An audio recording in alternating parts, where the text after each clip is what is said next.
Welcome to VL Academy. In the video, issue, forfeiture and reissue of shares chapter other exercise problem number 48 நம்ம பார்க்க போறோம், which is in page number 1.122. நீங்க இந்த text book வாங்கணும்னு நினைச்சீங்கன்னா டிஸ்கிரிப்ஷன்ல affiliate link கொடுத்துருக்கேன், நீங்க அதை யூஸ் பண்ணியும் வாங்கிக்கலாம். There is no any extra charges for that. And இப்போ இதுதாங்க ப்ராப்ளம். இது ரொம்ப சிம்பிளான ப்ராப்ளம் தான். இதுல என்ன அப்படின்னு பாத்தீங்கன்னா 10,000 ஷேர்ஸ் வந்து இஷ்யூ பண்ணியிருக்காங்க. பட் ஆனா 13,000 ஷேர்ஸ்க்கான அப்ளிகேஷன் ஃபார்ம் வந்திருக்கு. ஓகே, அப்போ 3,000 அதிகமா வந்திருக்கு. அந்த 3,000ல 2,000 ரிஜெக்ட் பண்ணி விட்டாங்க. பேலன்ஸ் 1,000 வந்து ப்ரொபோர்ஷனேட்டா அதை வந்து அலாட்மெண்ட்ல அட்ஜஸ்ட் பண்ணியிருக்காங்க. Okay, so the director made both the calls and all the money received except the final call on 300 shares. So எல்லா மணியுமே வந்துருச்சு. பட் ஃபைனல் கால் வரப்போ ஒரு 300 ஷேர்ஸ்க்கான அமௌண்ட் வரல. அதை ஃபோர்ஃபீட் பண்ணி அதுல 200 ஷேர்ஸை மட்டும் ரீஇஷ்யூ பண்ணியிருக்காங்க. ஓகே, ஸோ இதுக்கான ஜேர்னல் என்ட்ரிஸும் பேலன்ஸ் ஷீட்டும் நம்ம ப்ரிப்பேர் பண்ணணும். இப்போ ஃபர்ஸ்ட் நம்ம ஜேர்னல் என்ட்ரி போட்டலாம். இதுக்கு ஒர்க்கிங் நோட் எல்லாம் எதுவுமே தேவையில்ல, because it's very simple one. இங்க பாத்தீங்க அப்படின்னா ஃபர்ஸ்ட் நமக்கு அப்ளிகேஷன் ஃபார்ம் நம்ம ரிசீவ் பண்ணியிருக்கோம். ஸோ அப்ளிகேஷன் ஃபார்ம் ரிசீவ் பண்றப்போ ஒரு ஷேருக்கு 20 rupees அவங்க பே பண்ணணும். ஓகே, ஸோ அந்த 20 rupees நம்ம ரிசீவ் பண்ணியிருக்கோம். So bank account டேட்டார் cash is coming inside, அதனால நாம வந்து பேங்க் அக்கௌண்ட்டை டெபிட் பண்ணியிருக்கோம். வந்த காசு எந்த பாக்ஸ்குள்ள போகும், நான் எல்லா ப்ராப்ளம்லயுமே சொல்றதுதான். அதாவது நம்ம கிச்சன்ல இருக்கிற அஞ்சரை பெட்டி மாதிரி ஒரு இமேஜின் வச்சுக்கோங்க. நடுவுல இருக்கிற டப்பா வந்து ஷேர் கேபிட்டல் டப்பா, சுத்தி இருக்கிறது எல்லாமே வந்து share application, share allotment, share first call, final call, call in arrears, இந்த மாதிரி. ஓகே, இப்ப வந்து நமக்கு கேஷ் வந்து உள்ள வந்திருக்கு. இப்ப நம்ம கையில இருக்கிற கேஷை எந்த பாக்ஸ்குள்ள போடணும் அப்படின்னு பாத்தீங்கன்னா ஷேர் அப்ளிகேஷன் பாக்ஸ்குள்ள. So credit where it goes. So நம்ம கைக்கு வந்த காசை டெபிட் பண்ணுவோம். அது எந்த பாக்ஸ்குள்ள கொண்டு போய் போடுறோமோ அந்த பாக்ஸை கிரெடிட் பண்ணுவோம். Credit where that amount goes. Okay, so இங்க போறது ஷேர் அப்ளிகேஷன் பாக்ஸ்குள்ள. இப்போ ஷேர் அப்ளிகேஷன் பாக்ஸ்குள்ள 2,60,000 rupees இருக்கு. ஓகே, அந்த 2,60,000 rupeesல 2 lakh rupees மட்டும் எங்க போகணும், ஷேர் கேபிட்டல் பாக்ஸ்குள்ள போகணும். ஸோ ஷேர் அப்ளிகேஷன் பாக்ஸ்ல இருக்கிற 2 lakh rupees எடுத்துட்டு எங்க கொண்டு போய் போடுறோம், ஷேர் கேபிட்டல் பாக்ஸ்குள்ள போடுறோம். அதுதான் செகண்ட் ஜேர்னல் என்ட்ரி. இப்போ தேர்ட் ஜேர்னல் என்ட்ரி என்ன அப்படின்னு பாத்தீங்கன்னா, இப்போ பேலன்ஸ் அமௌண்ட் இந்த 60,000 இருக்கு இல்லையா, இந்த 60,000 நாம என்ன பண்ண போறோம் அப்படிங்கிறதுக்கான என்ட்ரி தான் தேர்ட் ஒன். இதுல வந்து ஷேர் அப்ளிகேஷன் அக்கௌண்ட் டெட்டார், அதாவது ஷேர் அப்ளிகேஷன்ல ஆல்ரெடி 2,60,000ல 2 lakh rupees எடுத்தாச்சு.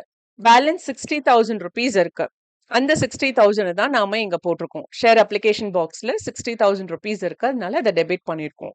இப்போ ஷேர் அப்ளிகேஷன் பாக்ஸ்ல இருந்து ஷேர் அலாட்மெண்ட்டுக்கு எவ்வளோ அமௌண்ட் கொண்டு போறோம் அப்படின்னு பாத்தீங்கன்னா 1000 shares into 20, that is 20,000 rupees share அலாட்மெண்ட்க்கு எடுத்துட்டு போறது. பேலன்ஸ் 2,000 shares ஓட ரிஜெக்ட் பண்ணிட்டோம். அப்ப யாரு கொடுத்தாங்களோ அவங்களுக்கு அந்த அமௌண்ட்டை திருப்பி கொடுத்துடுவோம். ஸோ நமக்கு கேஷ் வெளியில போகுது, அதனால அதை கிரெடிட் பண்ணியிருக்கோம். Okay, so 2,000 shares into 20 rupees, that is 40,000 rupees. So இதோட ஷேர் அப்ளிகேஷன்ல நடந்த விஷயங்கள் எல்லாம் முடிஞ்சிருச்சு. அடுத்தது வந்து ஷேர் அலாட். ஸோ இங்க ஷேர் அலாட்மெண்ட்ல பாத்தீங்கன்னா 40 rupees இன்க்ளூடிங் ப்ரீமியம். ஸோ இங்க வந்து 100 rupeesல 20 rupees, இங்க 30, இங்க 20, அப்போ 40 plus 30 70. அப்போ இங்க 30 rupees தான் அலாட்மெண்ட் மணி. எக்ஸஸ் 10,000 வந்து ப்ரீமியம். ஓகே, இப்போ இங்க பாத்தீங்க அப்படின்னா ஷேர் அலாட்மெண்ட் அக்கௌண்ட் நமக்கு எவ்வளவு அமௌண்ட் வரணும், 10,000 shares into 40 rupees, அதாவது 4 lakh rupees வரணும் ஷேர் அலாட்மெண்ட் பாக்ஸ். அதுல இருந்து ஷேர் கேபிட்டல் பாக்ஸ்க்கு நம்ம எவ்வளவு அமௌண்ட் எடுத்துட்டு போகணும்னா 10,000 into 30 rupees, அதாவது 3 lakh rupees தான் நம்ம எடுத்துட்டு போகணும். பேலன்ஸ் 1 lakh rupees வந்து செக்யூரிட்டி ப்ரீமியம் பாக்ஸ்க்கு போகணும். ஓகே, ஏன்னா ஷேர் கேபிட்டலுக்கு வந்து அந்த 100 rupees வேல்யூ மட்டும் தான் போகணுமே தவிர எக்ஸஸ் எந்த அமௌண்ட் வந்தாலும் அது ஷேர் கேபிட்டல் பாக்ஸ்குள்ள போக கூடாது. இங்க 10,000 shares into 100 அப்படின்னா அந்த 10 lakh rupees மட்டும்தான் அந்த ஷேர் கேபிட்டல் பாக்ஸ்குள்ள இருக்கணும். ஓகே, அது வந்து நம்ம எப்படியாவது அட்ஜஸ்ட் பண்ணி அந்த 10 lakh rupees கொண்டு வரணும்.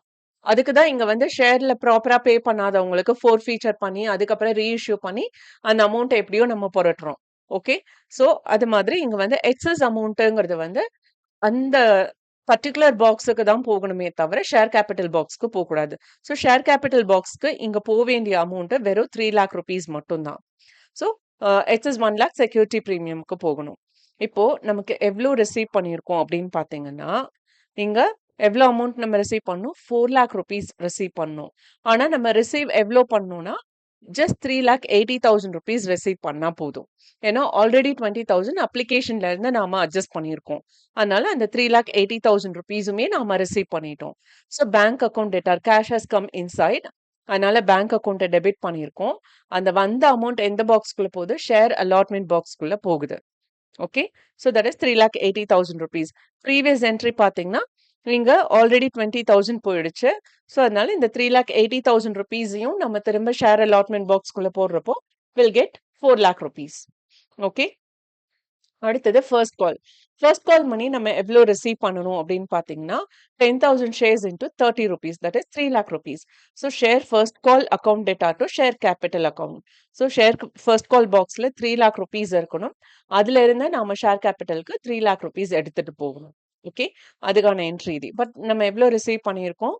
அந்த ஃபுல் அமௌண்ட்டுமே ரிசீவ் பண்ணிட்டோம். So bank account data cash is coming inside and அந்த கேஷை வந்து நம்ம ஷேர் ஃபர்ஸ்ட் கால் பாக்ஸ்க்குள்ள போடுறோம். 3 லேக் ருபீஸ். ஓகே. அடுத்தது ஃபைனல் கால்.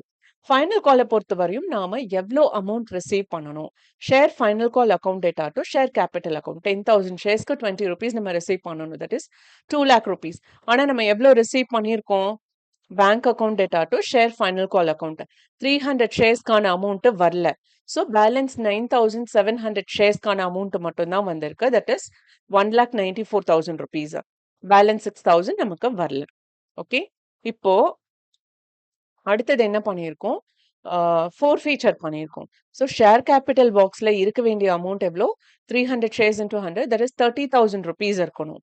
ஆனா இங்க ஷேர் ஃபைனல் கால்ல வந்து எவ்வளோ ருபீஸ் இருக்கு? சாரி, ஷேர் ஃபைனல் கால் மணி எவ்வளோ? 6,000 ருபீஸ்.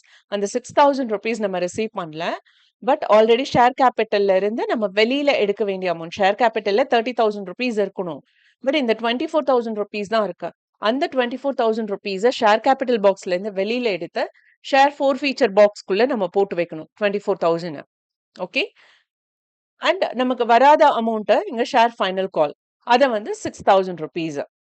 நான் ஏற்கனவே ஒரு ப்ராப்ளம்ல சொல்லியிருக்கேன். அவங்க வந்து அலாட்மெண்ட்ல இருந்தே அமௌண்ட் பே பண்ணல. பட் ஃபைனல் கால் அப்பதான் வந்து அவங்க ஃபோர் ஃபீச்சர் பண்ணியிருக்காங்க. அதனால அங்க கால் இன் அரியர்ஸ்னு ஒரு ஜெனரல் டேர்ம் போட்டிருப்போம். பட் இங்க ஃபைனல் கால் மட்டும் தான் வரல. அதனால நாம இங்க 2 ஷேர் ஃபைனல் கால்ன்னு போட்டிருக்கோம். ஓகே. ஸோ இப்போ இந்த இது புரிஞ்சது. அதுக்கப்புறம் திரும்ப பார்த்தீங்கன்னா ரீஇஷ்யூ பண்ணியிருக்காங்க. ரீஇஷ்யூ பண்ணதுல நமக்கு எவ்வளோ அமௌண்ட் வந்திருக்கும்ல? 200 shares into 85 rupees that is 17,000 rupees வந்திருக்கு. ஸோ இப்போ இந்த ஃபோர் ஃபீச்சர் பாக்ஸ்ல எவ்வளோ? 24,000 இருக்குல்ல? அதுல இருந்து பேலன்ஸ் அமௌண்ட் எடுக்கணும். ஷேர் கேபிட்டலுக்கு போக வேண்டியது எவ்வளோ? 200 ஷேர்ஸ் இன்டூ ருபீஸ் 100. ஸோ இந்த 20,000 ருபீஸ் ஷேர் கேபிட்டல் பாக்ஸ்ல இருக்கணும். பட் நம்ம ரீஇஷ்யூ பண்ணதுல நமக்கு ரிசீவ் பண்ணது வெறும் 17,000 தான். அப்ப இந்த ஷேர் ஃபோர் ஃபீச்சர் பாக்ஸ்ல இருந்து இந்த 3,000 நம்ம எடுக்கணும். ஓகே.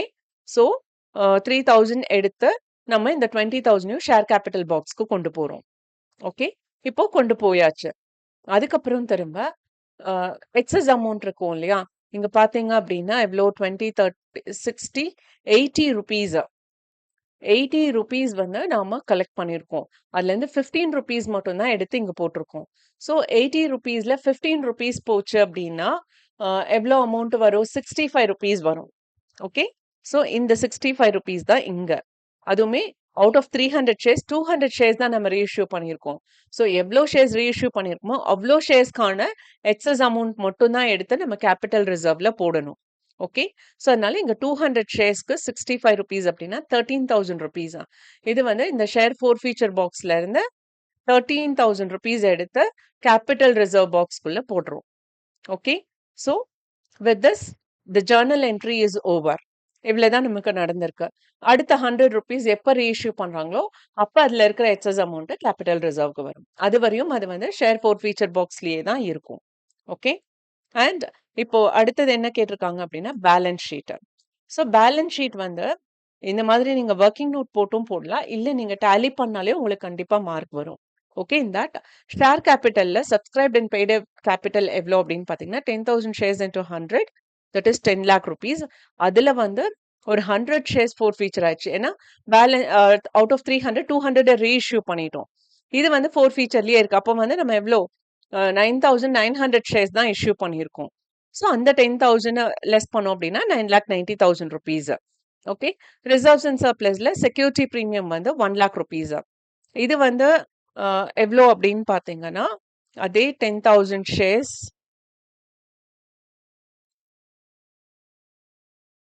இன்டூ ருபீஸ் எவ்வளோ 10 rupees. ஓகே.